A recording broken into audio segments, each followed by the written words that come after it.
have a corny name for my fan base, but they still love me cause I'm something that you can't hate. Plus I draw what these other dudes can't trace. Out of this world, you better off trying to scan space. What's going on, guys? Switch up here, bring you a brand new video. And Fortnite has just released yet another patch for their game, just the day after they nerfed llamas and building and all kinds of material spawns. This is completely unrelated to that patch, but it is a really huge patch because there's a bunch of really big things that are going to be coming. So first off, they nerfed the pump shotgun and the tac shotgun. So it's not just a single nerf to the pump. It has nothing to do with how slow or how fast you can pull the pump out or how long it takes to shoot with it. It's strictly going to deal with damage. They reduced the damage that the pump does from 90 and 95 down to 80 and 85, and they also reduced the headshot multiplier from 2.5 to 2, so now it is 100% impossible to one pump somebody to the head as long as they have full shield. So I'm kind of interested to see how this is going to play out. I'm not completely against that change, because it sucks when somebody one pumps you and then that's it, simply because they got the first shot off, and it kind of ruins close engagement fights. But I am also a big fan of one pumping somebody. I just hate it when it happens to me, so I'm gonna wait and play the game before I really have a full decision on how I feel about that. But then they also reduced the headshot multiplier of the tac shotgun, so it's not like the tac is going to be a whole lot better. They are nerfing shotguns across the board in terms of the headshot multiplier, but the tac shotgun will still do the same amount of damage as it normally does. I'm not sure exactly what that is, but I think it's more in range with the pump now, maybe just a little bit less.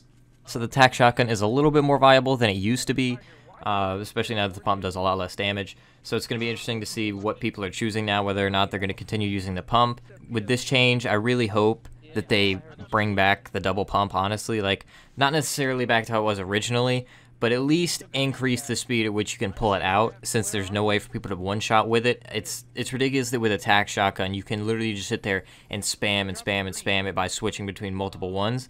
So I'm hoping that they're going to adjust the pump shotgun switch speed, or pull-out speed, whatever you want to call it, so that it kind of helps it combat the less damage that it's going to be doing.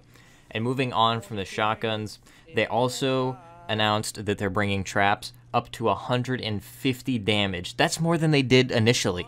They've never done that much damage. They reduced it to 75 a couple weeks ago just to see how it would change things, and now they're doubling it. I honestly am not a big fan of this at all. I think that traps should do 100 damage. That would be a perfect, in the middle range, because it used to be 125. They lowered it to 75, but 150 is just ridiculous. If you have full shield and everything, and someone gets like 5 traps because they get them all across the floor, and they go and spam them in tilted or something, you hit one, you're completely screwed unless you have full shield. I really don't agree with this change. That's the one thing about this that really ticks me off. Like, traps are really, really OP now. They've always been pretty OP unless you hear somebody place it down. Because if you run into a building that's, across the city that you're looting, you're not going to be able to hear somebody placing down a trap back when you're looting, so you have no clue that it's there in the first place. So that's why I think that they should definitely think about decreasing this back down to 100. That way, if somebody has no shield or anything, it can knock them and, kill them. But if they have shield, that's going to protect them and give them that extra little health to stay alive, essentially, when you're running into a trap. But that's it for the traps. Moving on, the jetpack is finally getting removed. Finally! Nobody likes it. They finally announced that they're taking it out of the game June 11th at 8 a.m. It is finally going to be removed. So mark your calendars, Monday next week, the jetpack will be no more. We won't have to worry about, getting in build fights and someone just boosts up with the jetpack and one pumps you in the face.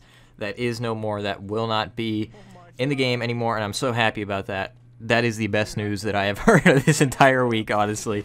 Because I said like a week ago that if Fortnite doesn't say anything about taking the jetpacks out in a week, I'm done playing the game until it's gone.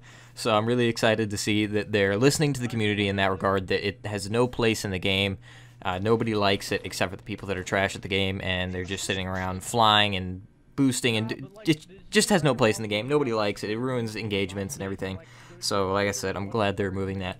That is it for this patch. It's not as significant as the one from yesterday. However, there is still a lot of big things in this one for the few things that they did. Comment down below. Let me know what you guys think of this update. I'd love to have some discussions with you guys on what you think. If you enjoyed the video, drop a like. If you're new, subscribe. Turn on notifications so you know every time that I upload. This has been Switch Up. switching You off. should have seen what I did to some guy, bro. Like, I was healing.